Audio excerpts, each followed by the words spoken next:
Assalamu alaikum, dear students. I am your English teacher for class 9. Due to this pandemic situation, schools are closed again. We are providing you recorded lectures for you. Please listen to the lectures carefully, do your homework and submit it on time. Today's my topic is Shah Abdul Latif Bhitai. Shah Abdul Latif Bhitai, who is lovingly called Lal Latif by his devotees, was a noted Sindhi Sufi scholar, mystic, saint and poet. Shah Abdul Latif Bhittai, जिनको उनके अकीदतमंद प्यार से लाल लतीफ़ कहते हैं, एक काबिल ज़िक्र सिंधी सूफ़ी आलिम, वली और दरवेश और शायर थे. He is considered as the greatest Muslim poet of the Sindhi language. उनको सिंधी ज़बान का सबसे अजीम मुस्लिम शायर समझा जाता है. Information about the life of Bhitai has mostly been collected from oral traditions. Bhittai की ज़िंदगी के मुतालिक मालूमात ज़्यादातर ज़बानी रिवायात से इकट्ठी की गई हैं. A renowned Pakistani scholar, educationist and writer of plays, dramas and stories, Mirza Khalid Beg is said to have collected details about the early life of Shah Bhitai from some of the old people living at that time. Bhittai की ज़िंदगी के मुतालिक मालूमात ज़्यादातर ज़बानी रिवायत से इकट्ठी की गई हैं.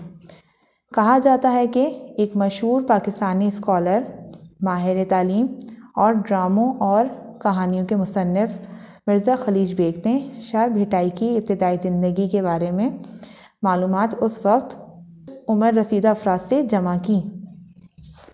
These people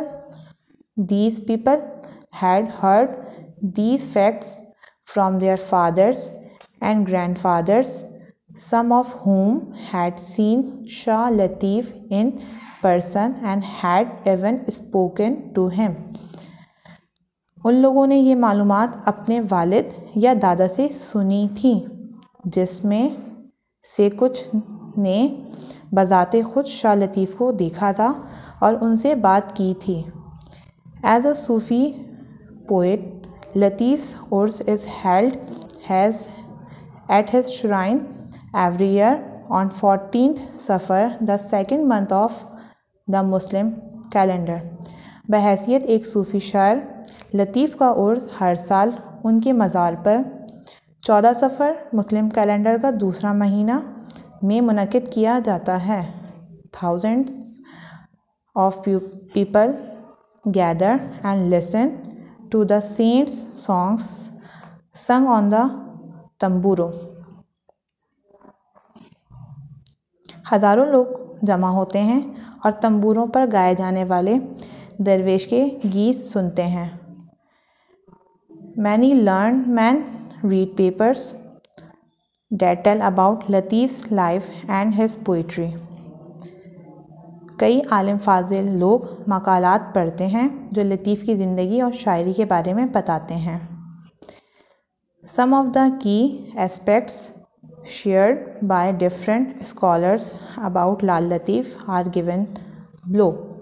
लाल लतीफ़ के बारे में मुख्तलिफ़ स्कॉलरों ने कुछ अहम पहलुओं पर रोशनी डाली है, वो नीचे दिए जा रहे हैं. बैकग्राउंड एंड फैमिली, पस मंज़र और ख़ानदान. शाह लतीफ़ एंसेस्ट्रल रूट्स ले इन अफ़गानिस्तान. शाह लतीफ़ की आबाई जड़ें अफ़गानिस्तान में थीं. Some historians say that the Shah Latif father Syed Habib Shah migrated from Matiyari, his ancestral home in Afghanistan, to Bhainpur and Sindh in order to gain spiritual contact with Bilawal, a local pious man. कुछ तारीख दान कहते हैं कि शाह लतीफ़ के वालिद सैयद हबीब शाह ने एक मकामी सूफ़ी शख्स बिलावल से रूहानी फैज़ हासिल करने के लिए अफ़गानिस्तान में अपने आबाई वतन मतियारों से भीनपुर सिंध हिजरत की थी। Others say that his ancestors migrated to Sindh from Herat. कुछ कहते हैं कि आपके आबा व अजदाद ने हेरात से सिंध हिजरत की थी। Sindh was then a center of Muslim culture and Shah Latif's ancestors liked it so much that they decided to make it their home. Sindh उस वक्त मुस्लिम सकाफ़त का मरकज़ था और शाह लतीफ़ के आबा व अजदाद को ये इतना पसंद आया कि उन्होंने अब इसे अपना वतन बनाने का फ़ैसला कर लिया।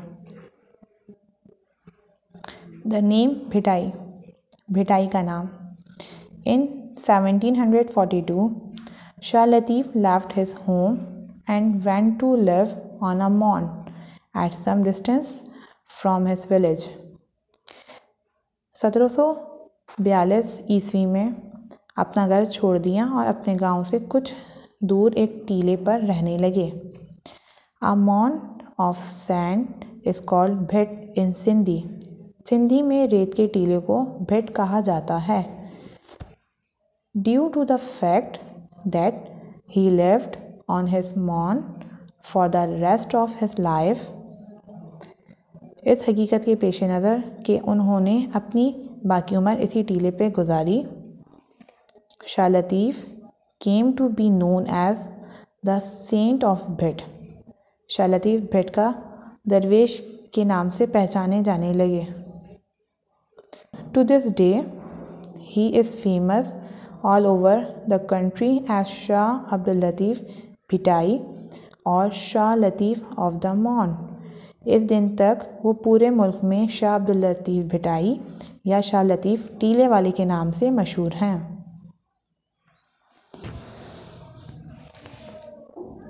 Question number 2, question number 3, question number 4, question number 5, question number 6. All these questions are your homework.